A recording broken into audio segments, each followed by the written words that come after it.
Nature सहित मिसबार मजा किसी कहवा अलग आम मनीष भितर आम चलुचे सबुदिन तो आम चलुचे एठू गला मुझे मनीष भितर चलि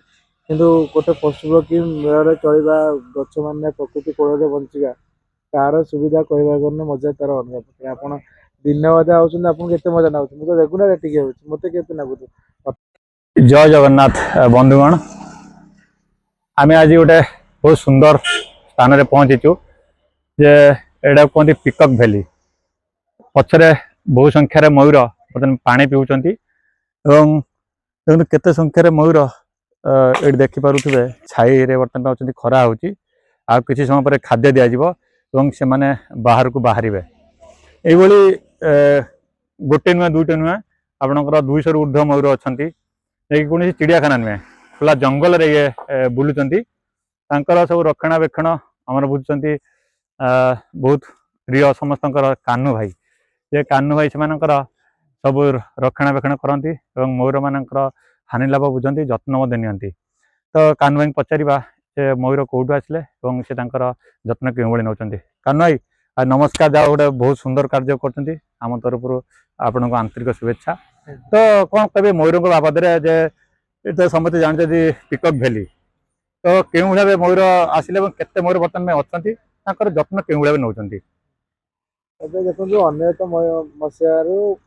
मसीह फास्ट एटा स्टार्ट होता जेजेबा प्रथम स्टार्ट करते तीनो मयूर बात्या पर उड़ी पड़े ये 3टा मयूर जेजेबा बंचे कुकुर 4-5टा गुड़े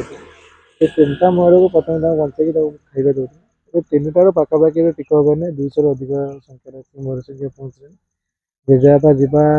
2017 मई 26 सेबेठार एवं पर्यंत संभाई आते मयूर संख्या अराउंड 54 भाया था ଏବେ ତ 200 ଉପରେ ଆସିଗଲାଣି ପ୍ରତିଦିନ ସକାଳ 6ଟା ରୁ 8ଟା ଆଉ ଇଭିନିଂ 3ଟା ରୁ 5ଟା 5:30 ଦି ଟାଇମ୍ ତାଙ୍କୁ ଡକାଯାଏ ଆସନ୍ତି ଖାଦ୍ୟ ଖାଇକି ପୁଣି ଜଙ୍ଗଲ ଭିତରେ ତାଙ୍କ ଇଏରେ ପୁଣି ଚାଲିଯାଆନ୍ତି ସେ ଖାଇବା ଅନୁସାରେ ଡକା ହେଲେ ଆସିଲେ ଖାଇବେ पुणी ଚାଲିଯାଆନ୍ତି। माने दिन मान केउंटी रही थांती आउ गोटे कथा खाइबा समय कौन से केमिति पळि आसंता आपण जो खाइया को दउचंती तो खर्च तो आपण हातरू ना केमिति कोन मिलुची फास्ट क्वेश्चन आपण जो कर दिन तमाम कोडर दिन तमाम से माने जंगल भितर तांको इये से माने विचरण करती फ्रीडम रे केबे आमे जाय आसे करनु आ द्वितीय कथा है ना दिन तमा तुम खाइबा को सकाळ तर संध्या बेला 2 टाइम डका जाए डका ना से माने जंगल बाहर के आसे तापर तुम खाद्य दिया आसे द्वितीय आपण जो क्वेश्चन दा माने खाइबा केमि दिया जाए खाइबा एटा प्राय लोक मानकर साहाय्य रे एटा चले चाहिए तने एकोन सेमति सरकार साहाय्य निजे करूचे कैरी किंतु खाद्यटा जो प्रतिदिन दिया होती खाइबा सेटा मु कहबिनी प्रतिदिन खाइबाटा एकुटिया बियर कर लोक मानकर भी कंट्रीब्यूशन रोचे डेली 2000 टकर खाइबा निजे कहीपर लोक मान जी जहाँ से टाटा हेल्प करते मयूर खाद्य कि गोटा दिन खाइबा मयूर मान जेजे थे आपण साथी अच्छा आपन से कुछ परिशान लगे कि चिड़ा लगे तो आप निहत जत्न नौ तो आमको बहुत खुशी लगुच तो से किसी अफसोस मन अफसोस तो किसी ना कहीं मत एंजयमेंट ना कह आप दिन अधे देखते आपको एंजयमेंट लगुच मुझे सब एंजय कर 2010 मसीह पड़े से टाइम फास्ट छुआ थी आउनी जो आउनी ये माने फास्ट फास्ट आईनी जो टे मजा लगुला कि एत मजा लगिना लास्ट को मुझे निज कहवा गले फैशन गोटे बनईदेवी के भावी नी तो से निहत कानू भाई कथा बहुत खुशी लगे जे जो सुंदर जीव गुड़िक पाखे देखुं 200 ऊर्ध्व निजे बहुत खुशी अनुभव करुँच प्रकृति कोल जो ये भाव जो आम जातीय पक्षी मयूर मान सहित से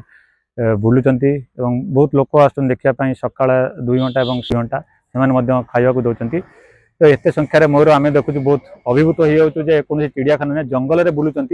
200 ऊर्ध्व मयूर तो अच्छा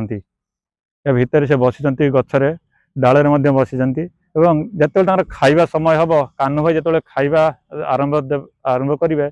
से मयूर मैंने आसीजे खाइबा कौन भाव कानू भाई जे मयूर मान साथी कौन भाव से खाद्य दे चलिए डाकिले मयूर मैंने आस्ते आस्ते जंगल बाहरी बर्तमान चलिए खाइबा देखो कौन प्रकार मयूर केते सुंदर मयूर देखो कानू भाई डाकुंट शब्द शुणी देखो मयूर मैंने सब जंगल एकाठी बाहरी केते संख्यार मयूर देखो ये बाहर खाइबापी आ जो पुछ मध्य कानू भाई पाटी स्वर शुणिला माने जे जो भी था मयूर मैंने छुट्टी आसुँच खाइबापी जंगल केते संख्याରେ ଥିଲେ ଦେଖନ୍ତୁ ଆମେ ଏଠି ଖାଇବାକୁ ଦେଲା କି ଦେଖା ନଥିଲା ଯେ ଏରିଆରେ କିନ୍ତୁ ଏଇ ଅଞ୍ଚଳରେ ବର୍ତ୍ତମାନ ପାଇଁ କାହ୍ନୁ ଭାଇ ଗଲା ମାନେ ଜାଣିଛନ୍ତି ଆମର ଏଇ ସମୟ ହିଁ ତାଙ୍କର ଖାଇବା ସମୟ ଏବଂ କାହ୍ନୁ ଭାଇ ଖାଇବାକୁ ଦେଲେ ଏବଂ ସେ ଗୋଟି ଗୋଟି କରି ସବୁ ବର୍ତ୍ତମାନ ପାଇଁ ବାହାରି ଆସିଲେ। ଦେଖନ୍ତୁ